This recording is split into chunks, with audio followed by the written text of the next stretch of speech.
नमस्कार, मैं नवीन, समाजशास्त्र अध्यापक, देवघर महाविद्यालय, देवघर इंटरमीडिएट सेक्शन। आज पिछले वीडियो में मैं आपको बताया था संयुक्त परिवार के विघटन के कारण, कैसे संयुक्त परिवार विघटित हो रहा है।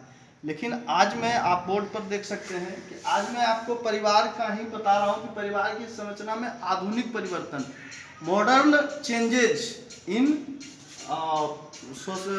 Family structure. तो फैमिली स्ट्रक्चर में मॉडर्न चेंज क्या हो रहा है, कैसे ये परिवर्तित हो रहा है, उसके कुछ पॉइंटों को मैं आपको दिखा रहा हूँ। इसको आप लिखेंगे, प्रयास करेंगे, फिर मैं एक एक करके बताऊंगा।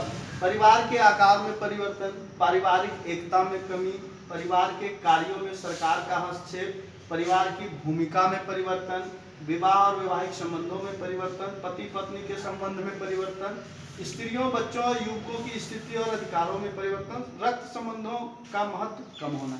तो ये क्या है?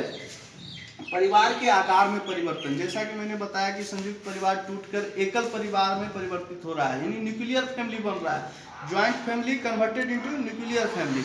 वो आकार में परिवर्तन इसलिए हो रहा है क्योंकि ये परिवर्तन व्यक्तिगत स्वार्थों के कारण हो रहा है। दूसरा है पारिवारिक एकता में कमी। जैसे पहले संयुक्त परिवार में लोग ज्वाइंट फैमिली में क्या करते थे, एक साथ मिलकर रहते थे, सब में एकता की भावना थी, हम की भावना थी, कोई भी काम बड़ा आसानी से हो जाया करता था। लेकिन अब क्या है, धीरे धीरे व्यक्तिवादिता बढ़ी, स्वार्थ बढ़ा, इसलिए उसमें कमी आके क्या हो गया, पारिवारिक एकता में कमी हो गई। तीसरा है परिवार के कार्यों में सरकार का हस्तक्षेप। अब सरकार क्या करने लगी है, जैसे मान ले पहले ज्वाइंट फैमिली होता था तो कोई भी, जैसे मान ले विवाह हुआ तो विवाह में अगर कुछ प्रॉब्लम हुई तो उसको बैठकर एक साथ निपटारा करते थे। लेकिन आजकल अब क्या हुआ, जैसे ही कुछ हुआ तुरंत केस कर दिए, बस वहाँ जाके सरकार हस्तक्षेप कर रही है, सरकार ही उसको विवाह विच्छेद वगैरह वगैरह करके ये अपना लागू कर रही है। इसलिए परिवार के कार्यों में परिवर्तन हुआ। परिवार की भूमिका में परिवर्तन। परिवार की भूमिका में क्या परिवर्तन? परिवार की भूमिका में परिवर्तन। परिवार क्या है, पहले शिक्षा देती थी, परिवार ही समाजीकरण करता था, परिवार सारे कार्यों का निपटारा होता था। लेकिन अब धीरे धीरे क्या हो रहा है, उनकी भूमिका में परिवर्तन होते चला गया।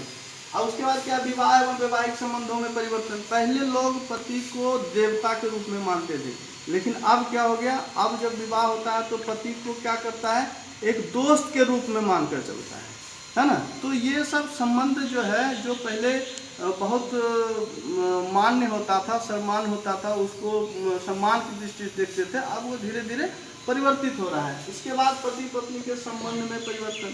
मैंने अभी भी कहा कि पति पत्नी के संबंध अब क्या हो गया, एक कॉन्ट्रैक्ट के रूप में हो गया।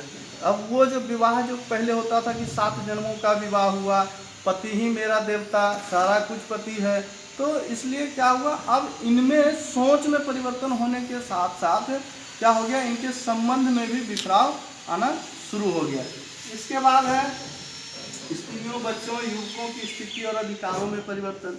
पहले एक साथ लोग रहते थे तो वहाँ के बच्चे, वहाँ की स्त्रियाँ सारा मिल के सब कुछ काम वगैरह सब अच्छा से करते थे। लेकिन अब क्या हो गया, अब शिक्षा की मनोकामना ज़्यादा हो गई, शिक्षा की हम अच्छी शिक्षा देंगे, अच्छा व्यवस्था करेंगे। स्त्रियों की स्थिति पहले दयनीय थी, लेकिन अब क्या हो गया, चूँकि शिक्षा बढ़ा, संचार बढ़ा, तो अब स्त्रियों की स्थिति अच्छी हो गई है।